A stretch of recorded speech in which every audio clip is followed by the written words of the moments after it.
Good afternoon to all of you. It is my privilege to interact with you in this wonderful occasion of this workshop. Today we are going to learn what is interpersonal and influencing skill for creative change. So in this we can see that the three things are there. One is interpersonal communication, interpersonal skill, influencing and influencing skill, and creativity and change. So in nutshell there are a lot of, you can say, lot of things are involved within this particular title, but we try to understand in the nutshell what is by interpersonal skill, influencing skill, and creative change. So these things are very important for us to understand and to operate. So today we will try to understand first, number one is interpersonal skills, second is influencing skill, and third one is creative change. If you see the interpersonal skills, which are very important in our life, in day-to-day interaction, we always interact with all of our colleagues, our student, our principal, our family members, our acquaintances. Everywhere we are using our interpersonal skill. What is those skill? We'll try to understand.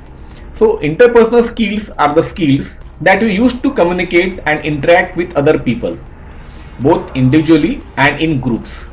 They include a wide range of skills, but particularly communication skills such as listening and effective speaking are most important skills.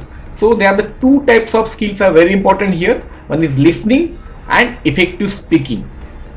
Interpersonal skills are the qualities and behaviors we exhibit while interacting with other people. We demonstrate them whenever we engage in any kind of verbal or non-verbal communication. In fact, qualities as basic as body language and attitude towards others are very important in interpersonal communication. And what is interpersonal skill?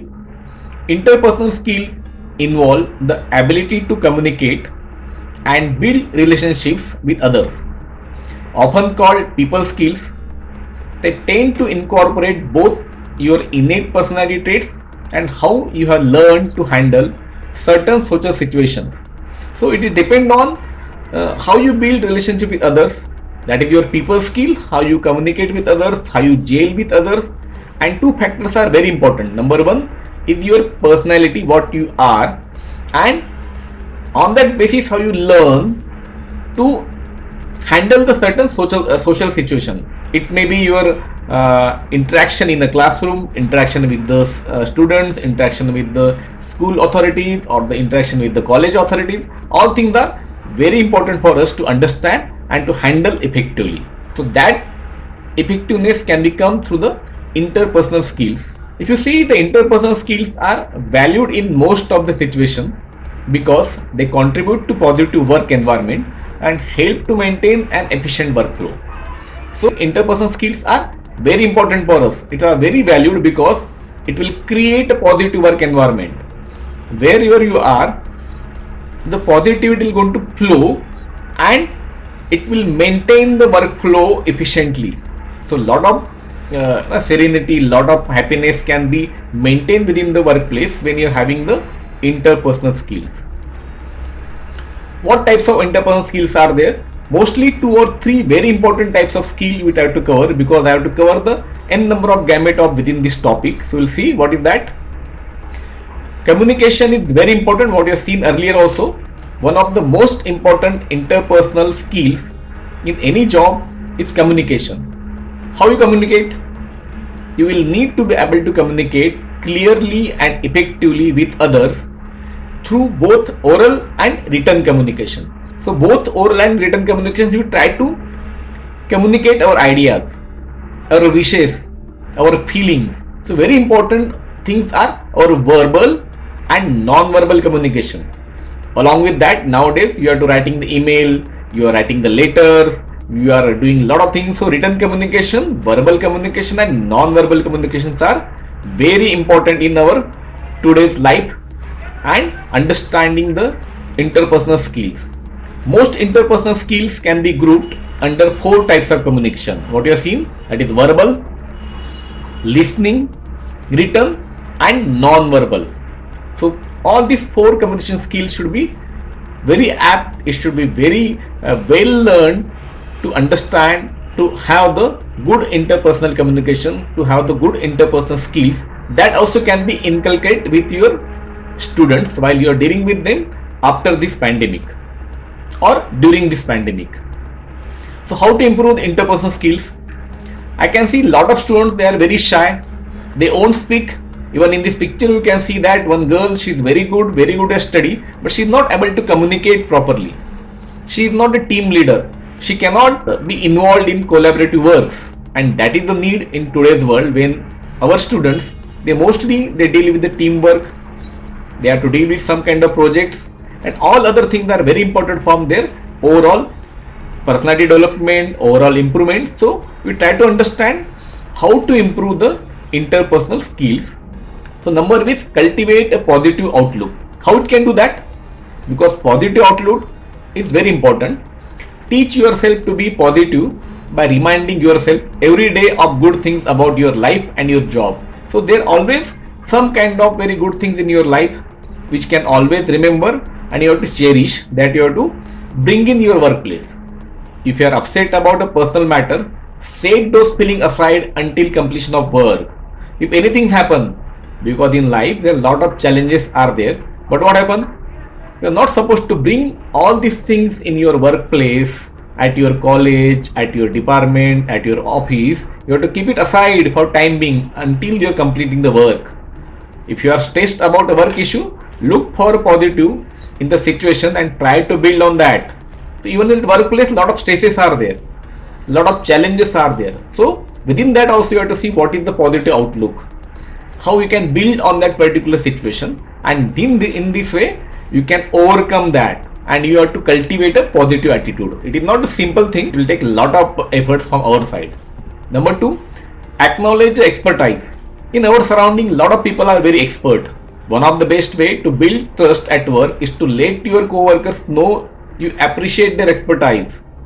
Some people may be expertise in their computer knowledge, some people are expertise in their English, some people are expertise in their mathematics, some people having a lot of connection, lot of networking. So you have to appreciate whatever the person is having, and also you can ask for their help on any of the project, assignment, students grading, and as well as give credit to, because we have seen a lot of times people are not ready to give the credit to your co-workers, even they are giving a lot of efforts. So it required to acknowledge the expertise of your colleagues, your friends, your relatives. So in that basis you are developing the interpersonal skills. Knowing your colleagues, yes, it's very important, because I can see, being this profession, even this entire campus, very huge campuses are there, just people know about the person who is working or not working. Even the people or your classmates, those students are sitting there for entire 1 year, but they don't know about each other. So what is important? You work side by side with your colleagues for 8 hours every day. So when you are at workplace or in college, minimum 5 to 8 hours you are at workplace. It is only logical that you have learned something about their lives. During the interaction you learn a lot of things about your colleagues. Make a point of getting to know what's important to your co-workers. So always understand what is important for your colleagues, how you can help them. Can I help them to scoring for the API? API is very important for being in a teaching profession. How can do that? Even your students having a lot of difficulties, and it will help solidifying your relationship with them. So what is important? In today's pandemic, lot of students, they are learning through the online mode, but some of the students, they don't have any kind of laptop, they are using smartphone may be only one at home. So a lot of differences are there. I have one example of student. She has completed her entire thesis by using the mobile Word. So it is very difficult even by using the laptop or by using the Word and making the entire 100 or 200 pages thesis. It's very difficult, but students are facing this kind of challenges. You have to understand, you have to know your student better, because through this pandemic a lot of stressors are already there and new stressors are coming up. So you have to reach out to your student, you have to help them, you have to go ahead and try to understand what kind of things are there. There your approach should be very helping and encouraging. And how you can do that? By knowing your colleagues, by knowing your students, by knowing the person those are within your surrounding. It seems to be very simple, but a lot of time when you are not using it consciously, so our interpersonal skills are maybe lacking. You can see a lot of people are there which interpersonal skills are lacking. Very important part in any of my interpersonal communication seminar or lecture, we always give emphasis on the active listening. Being a field of psychology, we always talking about the active listening. Throughout our career, we understand how to write, how to speak, how to go to speak English. All things are there, but nowhere they will going to tell us how to listen. You will able to express your own ideas when you thoughtfully listen the ideas of others. Unless you listen to others, you cannot understand, you cannot express yourself. So active listening should be given the 70% part in your communication. Active listening means listening to others with the purpose of gathering information and engaging with the speaker. So what is important? We are gathering some kind of input, some kind of information. Active listeners avoid distracting behaviors while in conversation with others. So they will not going to look at their mobile. They will not going to look at somewhere in other thing. So they are paying full attention to their speaker, and they try to understand. Their interaction is in a very much active way. So how you can practice active listening? Practice active listening by maintaining eye contact with the speaker. So what is important when someone is interacting with you? Try to maintain the minimum eye contact. Don't stay like this, but at least there should be some eye contact should be there. Nodding your head and repeating what he or she says in your own words. So that we call in psychology the paraphrasing. So try to understand what you understand. So active listening is very essential skill for a teacher to understand their students, to understand their needs, and you can help them. What is first important topic is there, they are not going to speak with any kind of psychologist or psychotherapist or the psychiatrist, but you are the first point of contact with them. So it is very important to give the patient here to them and to understand what they want. The speaker will feel respected and you are likely to be able to recall the conversation more easily afterwards. So what is important? Speaker will want to see that yes, I am got respect. So it is not about respect about any kind of speeches, but even your student is sharing some kind of concern, some issues, you have to pay attention properly, and you can understand their feelings, and there may be some kind of help you can offer to them. So very important another topic within the interpersonal skill that is calling the empathy. What is empathy? You have to put the others' concern in as your own. Empathy is how well you understand the needs and feelings of others. So you understand the needs and feelings of others as your own. Wearing the shoes of others, that you always speak about empathy. But what is that? So you have to understand how the person may be feeling when you are putting yourself in that person's position. It's very important. Skill is empathy. Employers may hire empathetic or compassionate employees to create a positive, high-functioning workplace. Okay, what is important? All the employers, they want someone who is very empathetic, very compassionate, who can create a positive, high-functioning workplace, and that's what we needed even at our colleges. Teachers need strong interpersonal skills in order to work collaboratively with each other. So being a teacher, it is gone those era when your teachers used to work alone, but now it is a collaboration. So you have to work together. It may be your NSS, it may be your NAC, or it may be your IQAC, or it may be your API contribution. So you want a collaboration, and through the interpersonal skills, you can wonderfully achieve this objective. With each other, administrators, students and parents. Yes, parent is one of the most important stakeholders in this entire process, and you have to in touch with the parents. So that's why in the college situation, we never used to have any kind of parent teachers association or parent teacher interaction, but nowadays we are having a lot of interaction with them. So your interpersonal relationships always help them to connect with your parents.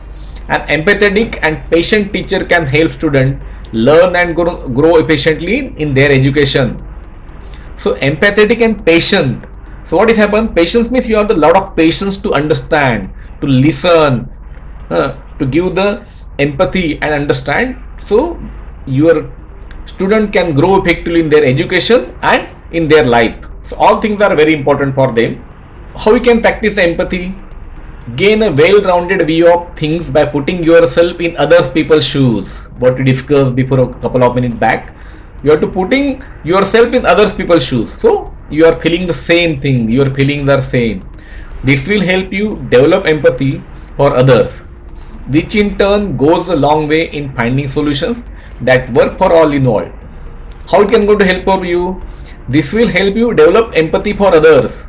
When you are practicing the empathy, you have to do that. You have to put yourself in other situations, which in turn goes a long way in finding solutions that work for all involved. So what is our important?